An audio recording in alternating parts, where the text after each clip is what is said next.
El cadáver del canónigo menor empezó a ser picoteado por los cuervos antes de ser descubierto. Estaba tendido justo debajo de la ventana del ala norte del palacio papal, con los brazos extendidos, boca arriba, y una oscura mancha putrefacta en el bajo vientre.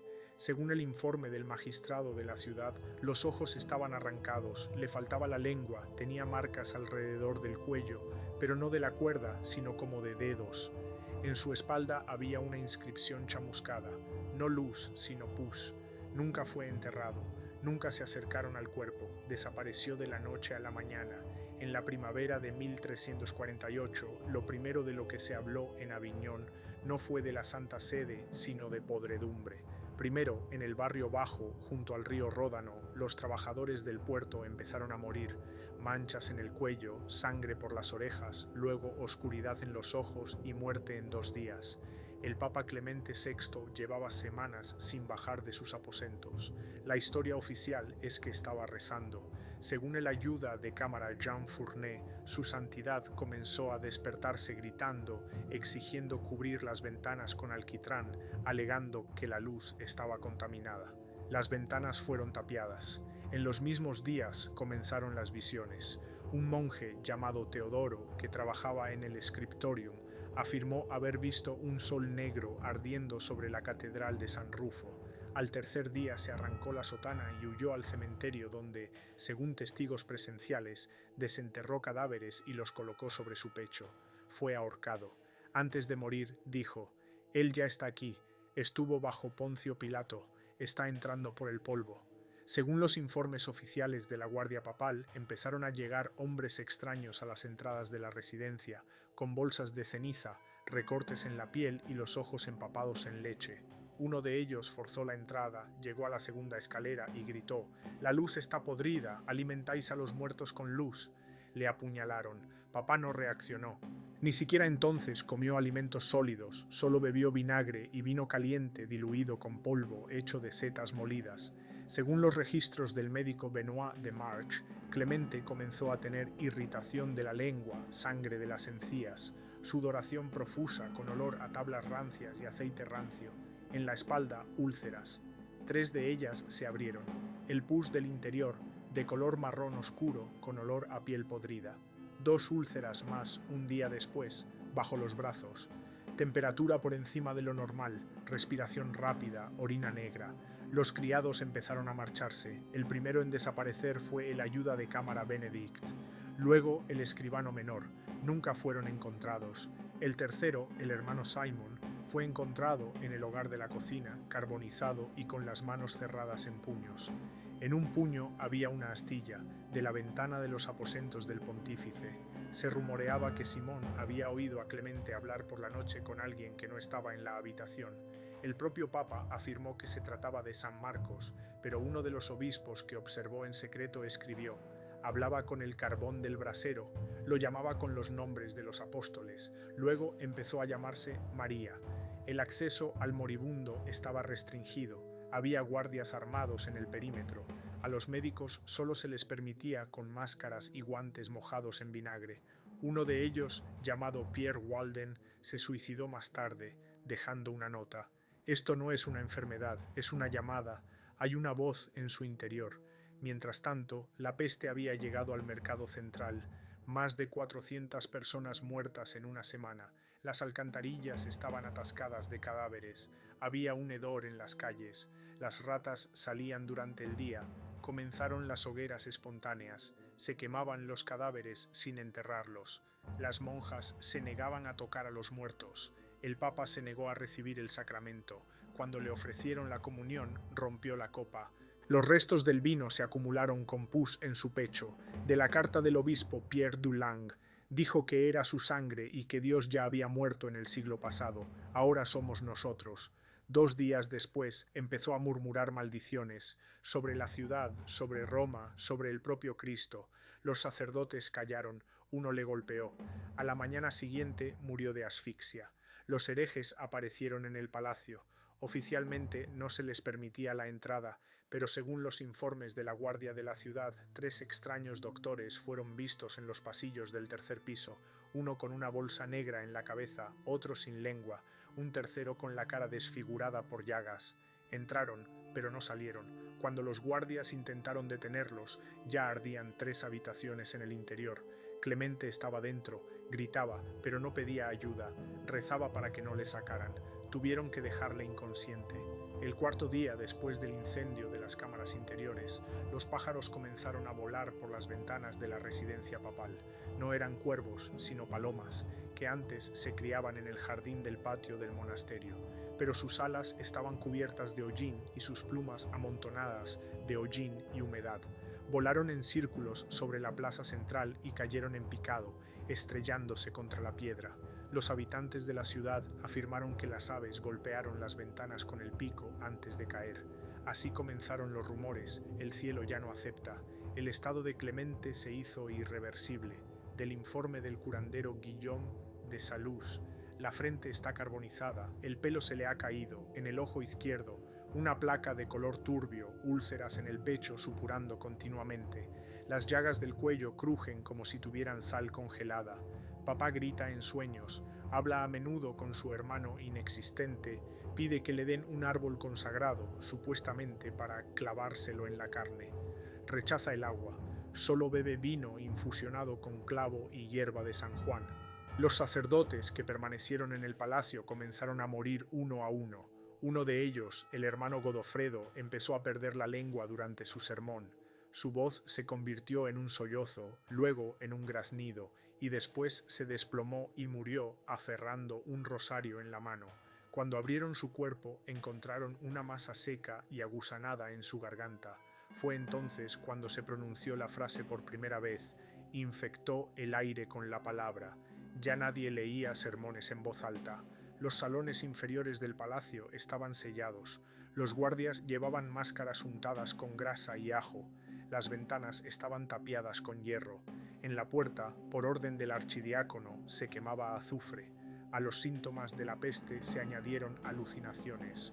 Un escriba mayor escribió: vi insectos blancos saliendo de la boca del pontífice, los echaba a una vela, la vela ardía con fuego negro. 3 días después, el escriba no fue encontrado.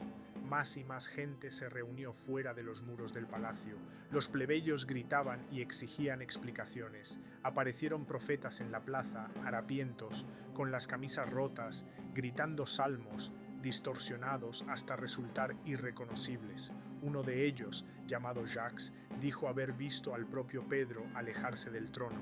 Lo apedrearon hasta la muerte. La gente exigió que se quemara todo, el templo, la biblioteca, la propia residencia, para purificar la luz. El informe del comandante de la guardia dice: los cuerpos en los callejones no tienen tiempo de removerse, estamos sacando ratas de los pozos, algunas con caras, repito, con caras. Un niño, el hijo del curtidor, fue encontrado con la inscripción en la espalda: comí por él. La situación se estaba fuera de control, el comercio había cesado, el clero huyó, los rumores se extendieron por las calles, corrió el rumor de que el mismísimo diablo vivía ahora en la torre del palacio y alimentaba al pontífice con mentiras. Clemente, por su parte, dejó de reconocer incluso a sus más allegados. En uno de los diarios de un criado hay una anotación: cuando entré se estaba riendo. En el suelo estaba extendida una piel, en el suelo. Se la estaba quitando con las uñas. Dijo que intentaba descubrir la verdad. Su orina era espumosa. En la lengua una úlcera palpitante como un ojo vivo. El arzobispo de Arles, que llegó en secreto, ordenó sellar la última entrada a los aposentos del pontífice. Las ventanas fueron tapiadas. Solo quedaba una pequeña trampilla para la transmisión de alimentos que había dejado de tomar. Todavía se oía su voz, un susurro, luego un grito, luego risas. La última anotación en un informe de la Hermandad de San Lorenzo fue: dice que ahora es una luz, que el pus era la verdad, que la lepra era el camino y que cualquiera que estuviera limpio no merecía más que dolor. En esos mismos días, una peste entre los animales comenzó en Aviñón. Los perros aullaban por la noche, los gatos desaparecieron, los niños nacían muertos, algunos sin ojos. Había un amargo olor a quemado en el aire, a pesar de que no había incendios. La gente decía que había humo suspendido sobre la ciudad que no se veía. Un campesino de los suburbios del norte clavó un cartel en la puerta de la residencia. Habéis puesto la peste en el trono, ahora quita la corona de la calavera. A mediados del verano, Aviñón estaba rodeada por un anillo de vacío.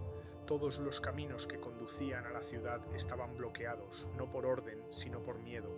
Los pueblos a lo largo del Ródano queman sus casas, dejando cenizas en lugar de señales, y tallan cruces en los troncos de los árboles, con la esperanza de que esto detenga el aliento de Aviñón. Los comerciantes dejaron de venir, los embajadores dejaron de responder, incluso Roma se negó a recibir a los mensajeros si tenían una gota de polvo de Aviñón en las botas. Dentro de la ciudad comenzó una segunda oleada, esta vez no fue la peste, sino el hambre. Los almacenes se vaciaron, el grano se pudrió, la carne se cubrió de gusanos antes del amanecer. La gente empezó a matar animales en sus casas, a hervir su piel, a masticar sus zapatos, algunos recogiendo pus de las calles para probar su sabor. Comenzó una oleada de suicidios. Se colgaron cadáveres de las puertas de la iglesia de Santa Inés. Sobre sus cabezas, carteles que decían: «Él está dentro de nosotros». El Papa Clemente nunca volvió a moverse. Según los informes del último sirviente que lo observó a través de una estrecha ventana, sus piernas estaban ennegrecidas, su piel se separaba de sus huesos y de sus heridas manaba un líquido negro con motas de ceniza. Su voz se volvió irreconocible, ya no susurraba, cantaba. La melodía no se parecía a ninguna canción de iglesia conocida. Intentaron grabarla. Todos los que la oyeron perdieron el sueño. Un monje se arrojó desde una torre dejando la frase «Canta para que mueran los que creen». El tercer día de julio llegó a Aviñón una cofradía de 8 hombres con sotana blanca y sin insignias. Por orden del arzobispo de Toulouse, les abrieron las puertas del pontífice. El plan original era realizar el rito del gran destierro, prohibido, pero permitido en caso de herejía extrema. Sin embargo, pocas horas después de entrar, los 8 desaparecieron. Uno fue encontrado más tarde, colgado de sus propias entrañas en la galería del sótano. Tallado en su pecho con un cuchillo estaba «Él nos ha aceptado, somos parte del mundo». En la plaza estalló un motín. La gente exigió que se abriera la residencia, se sacara el cadáver y se quemara junto con el trono y todas las joyas de la iglesia. Pero en el palacio solo quedaron 8 guardias armados y un anciano ciego que afirmaba haber oído al Papa hablar con el sol, de pie en el agua, que no está allí. Entonces se decidió realizar el último rito. Un antiguo inquisidor, el hermano Raimundo Arche, que había participado en la purificación de un convento en Castra, donde, según los registros, se encontraron serpientes en los cuerpos de las monjas, fue llamado para llevar a cabo el rito. Raimundo permaneció exactamente una noche en los aposentos de Clemente. Por la mañana lo sacaron 2 supervivientes. Era gris, vestía de negro y tenía los ojos abrasados. Habló en voz baja. «Esto no es una persona, es un lugar, es una acumulación. Es el resultado de todo lo que no se confiesa. Si se lleva a cabo, lo llevaremos más lejos. Tiene que quedarse aquí, que eche raíces, que baje».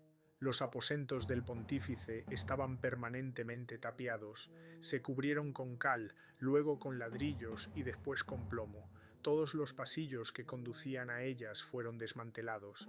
El nombre de Clemente VI fue eliminado de todos los registros eclesiásticos. La lista papal lo enumera como «muerto en tránsito, sin fecha de muerte». Nadie se sentó en su trono durante otros 2 años. Mientras tanto, la enfermedad se detuvo, abruptamente, como si alguien hubiera cortado un hilo. La plaga desapareció, el aire se aclaró, los pájaros volvieron, las ratas desaparecieron, pero la ciudad no volvió a la vida. La gente dejó de hablar, rezaron en silencio, las ceremonias cesaron, las campanas dejaron de sonar. Se pensó que el sonido podría despertar lo que estaba sellado. En esos meses solo nació un niño, una niña sin pupilas. Al tercer día de vida empezó a hablar. Su primera frase, registrada por la comadrona, fue «Mira a través del polvo». En el segundo año, después del tapiado de los aposentos de Clemente VI, llegó a Aviñón un legado papal de Perusa. Le acompañaban 20 monjes, 6 escribas, 4 soldados y 2 médicos. El propósito de la visita era restaurar el orden espiritual y la afirmación de la pureza. La ciudad los recibió en silencio. En la puerta les entregaron un cesto con pan podrido y un trozo de cera seca en el que se había prensado un diente humano. El legado no entró. Al principio, durante 2 días, permaneció de pie ante la puerta, rezando. Al tercer día envió una carta. Exigía que se abrieran las cámaras amuralladas para purificarlas del miedo. No recibió respuesta. La cuarta noche encontraron su cuerpo de rodillas, en postura de oración frente a la residencia. Sangre de sus orejas, cenizas de la boca, una quemadura en forma de llave en el pecho, pero la autopsia comenzó. Los constructores de Narbona llegaron en secreto, acompañados por un monje mayor. El trabajo fue lento. El plomo vertido a lo largo de los bordes de las paredes comenzó a burbujear al atardecer del primer día. Al tercer día se perforó la capa inferior y tras ella quedó un vacío. De él salía vapor. Uno de los albañiles se asfixió en el acto. Su piel se cubrió de manchas como quemaduras, aunque el calor no era. El otro se volvió loco, repitiendo: «Me vio respirar. Está contando nuestras respiraciones». El trabajo se detuvo. Una semana después comenzaron los sueños. Los que vivían a menos de 20 pasos del palacio empezaron a quejarse de la misma visión. Una habitación polvorienta con una silla y en ella una figura cubierta de vendas mirando al suelo. Ella llama, no con palabras, sino con su aliento. Los sacerdotes decretaron un ayuno. La gente dejó de hablar por la noche. Encendieron velas. Los guardias aumentaron su vigilancia, pero nadie se acercó al edificio. Solo los perros aullaban bajo las ventanas. Pronto llegaron a Aviñón 2 hombres, una cofradía de hombres silenciosos. Llevaban la cara encapuchada y la boca cosida con hilo grueso. No hablaban, solo escribían. Uno dejó una inscripción en una piedra de la puerta. «Es un nudo, no lo desates». Les dejaron entrar. Pasaron 12 días en la residencia. A la salida de uno de los sótanos solo encontraron una nota arañada con una uña. «No se ha ido. Está en la piedra. Es polvo en nosotros». Nunca se les volvió a ver. Entonces se convocó un consejo espiritual secreto. 7 hombres, entre ellos los arzobispos de Arles, Béziers y Carcassona. Su decisión: dejar el palacio cerrado para siempre, pero no destruirlo, para no revelar lo que había dentro. Se redacta un acta especial, el olvido en aras de la salvación. Prohibió mencionar el nombre de Clemente VI en sermones, crónicas y oraciones. Sus imágenes fueron raspadas, sus libros quemados. En los archivos del Vaticano las páginas fueron arrancadas. Incluso en la lista de pontífices fue etiquetado como rechazado. Pero los muros respiraban. Los guardias de guardia fuera de la residencia escribían esto. Un día, al amanecer, su puesto no fue atendido. En el interior solo encontraron hebillas de bronce y un saco de tierra caliente, húmeda y con olor a azufre. A partir de entonces no hubo nadie de servicio dentro, solo fuera de la plaza. Mientras las autoridades de la alta iglesia intentaban restablecer el orden, un nuevo culto crecía entre la población, los hijos de la verdadera luz. Se reunían en los sótanos, quemando incienso, embadurnándose la cara con arcilla y ceniza, rezando sin palabras, mirando a las paredes. Según los informes de la guardia de la ciudad, se grababan las palabras de los salmos en la piel, pero en un orden distorsionado. Su himno consistía en suspiros. Cuando uno de ellos, un adolescente llamado Jules, fue detenido e interrogado, solo sonrió. En su celda murió asfixiado, dejando una inscripción en la pared. «No soy el último, soy el segundo. El primero está dentro». Entonces Aviñón dejó de ser una ciudad. Se convirtió en un cascarón. La gente seguía viviendo, pero no respiraba libremente. El agua de los pozos tenía olor a polvo mojado. El fuego de las velas humeaba como si fuera viejo. Las piedras tenían manchas que ni la sal ni el fuego podían borrar. La ciudad se había convertido en un lugar donde la luz ya no limpiaba. Y los reflejos en el cristal a veces permanecían incluso después de que un hombre se hubiera marchado. En el otoño de 1350, Aviñón fue oficialmente abandonada. La decisión se tomó en Roma, a puerta cerrada, con la participación de 4 cardenales y un representante laico de la corte real. La ciudad dejaba de ser, ya no era considerada la sede de la Santa Sede. El mensaje enviado allí no empezaba como debía, a los hijos de la Iglesia, sino que comenzaba con la frase «a los que aún pueden oír». Los límites de la ciudad se marcaron con piedras cubiertas de plomo. Desde entonces no ha entrado ni un solo carro. El comercio ha cesado. Los barcos del Ródano no habían atracado en el muelle. La tierra a su alrededor estaba desierta. Los antiguos pueblos fueron sustituidos por arbustos espinosos con olor a azufre. La gente decía que todo en Aviñón envejecía más rápido. El Papa Inocencio VI, que subió al trono 2 años después de los hechos, exigió una explicación completa. La respuesta que recibió fue breve, sellado, inútil, peligroso. Entonces ordenó una misión secreta, enviar un enviado especial a Aviñón sin anunciarlo oficialmente. Era el obispo Mateo de Todi, un hombre sin edad, pero conocido por su implacable compromiso con la verdad. Llegó a la orilla norte del río en otoño, acompañado de un criado. No llegó hasta la ciudad propiamente dicha, sino que entró por una antigua catacumba. La catacumba que conducía bajo el palacio fue olvidada. Nunca se limpió, nunca se selló. En su interior había tumbas desmoronadas, restos de huesos, huellas de antiguos fugitivos cuyos cuerpos nunca se habían encontrado. Según el criado, Mateo avanzaba con una antorcha, susurrando oraciones a cada paso. Al cabo de 3 horas llegaron a la brecha inferior, donde la mampostería era nueva. Por ella rezumaba un líquido espeso, casi negro. Olía a vinagre y a podredumbre. Mateo ordenó abrir 3 ladrillos. Tras ellos había un vacío y una escalera. Subieron. Entraron en el vestíbulo. Todo estaba en su sitio, la silla, las paredes, el suelo carbonizado. En un rincón, vendas secas. Había una grieta en el techo, como de un golpe. En el centro de la habitación, marcas de garras.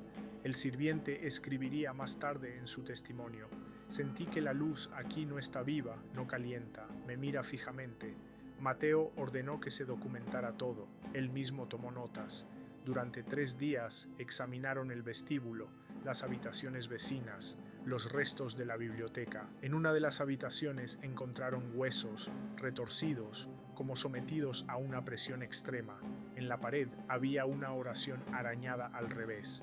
A la 3.ª noche, el criado oyó una voz. No procedía de la habitación, sino del interior de su cabeza. Decía: «Respira por él». El criado empezó a rasgarse la piel. Mateo se quedó. Ordenó cerrar la puerta desde dentro, la última entrada en su diario. No se fue. Ha crecido.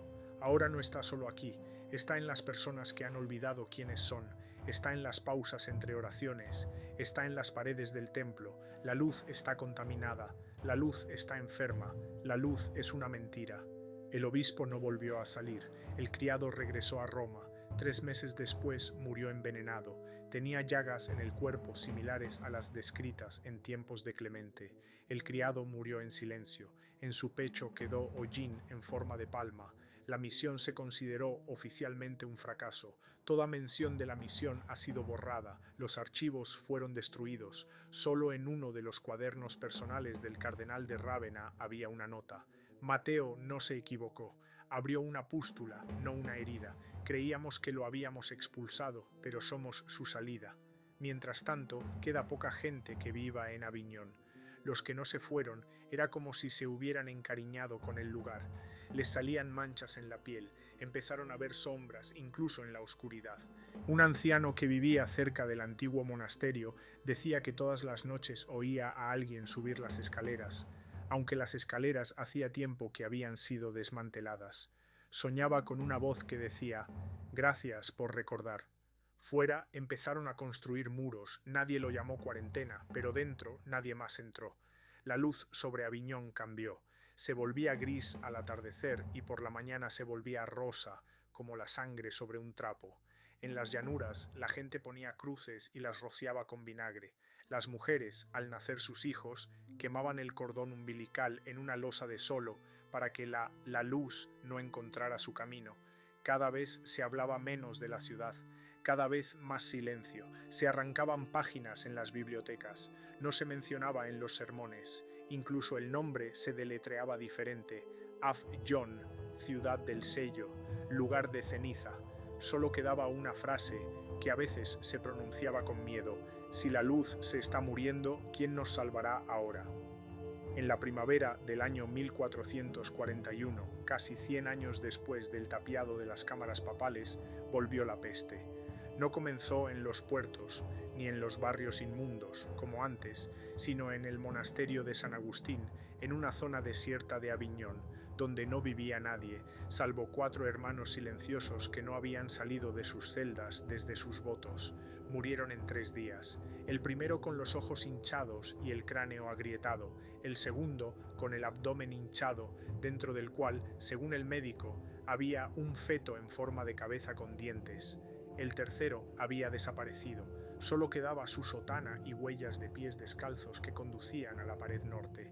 El cuarto fue encontrado arrodillado como en oración, calcinado hasta los huesos, aunque no había ninguna vela ni fuego cerca. Los rumores se extendieron rápidamente, la segunda muerte de la ciudad lo llamaron, pero ahora nadie intentaba marcharse, no había a dónde ir.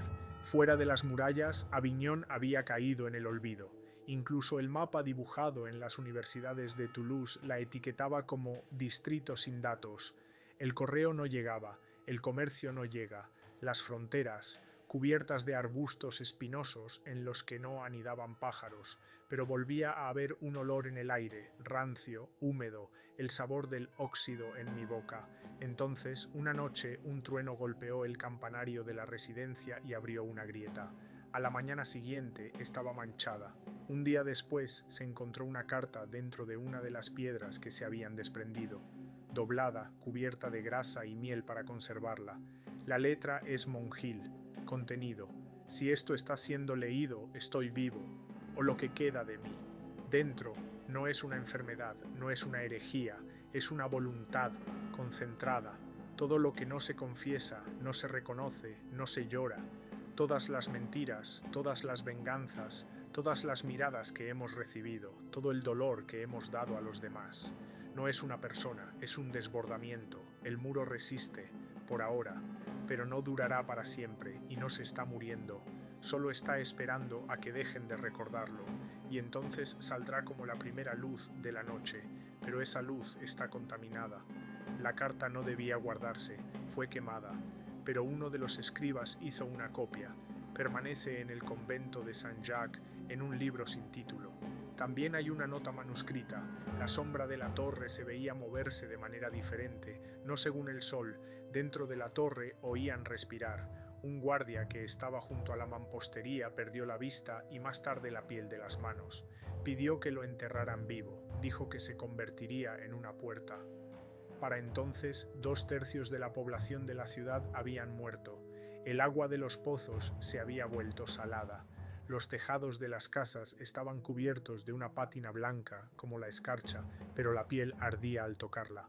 Uno de los sacerdotes que quedaban, el padre Basil, anunció que iba a decir la última misa. Nadie la oyó. Lo encontraron detrás del altar. Estaba tumbado boca abajo y toda la carne de su espalda había sido cortada como por un cuchillo. En la pared, detrás de él, escrito con sangre: «Los silenciosos no se salvan». Entonces, como de repente, todo se congeló de nuevo. La enfermedad desapareció. Los que no murieron sobrevivieron. El agua volvió a ser clara, pero nadie volvió a su antigua vida. Las ventanas no volvieron a abrirse, las campanas no sonaron, los niños nacieron sin nombre, se les llamaba simplemente él. Cada pregunta sobre el pasado se respondía brevemente: «Fue, no lo recuerdo». Y así Aviñón cayó fuera del tiempo. Ya no se dibujaba en los nuevos mapas. Los documentos eclesiásticos decían que era un lugar en el que no se debe interferir. El último censo registró 30 personas, todos silenciosos, sin linaje, sin profesión. Uno de ellos murmuró más tarde, moribundo: «Pronto volverá la luz, pero buscará a los que miraron a los ojos». 3 años más tarde, en Toulouse, un niño nacido con los ojos negros y sin pupilas empezó a pintar Aviñón. Sin mapa, sin pistas, sin lecciones. Dibujó una torre, y la escalera, y la silla, y las marcas de garras.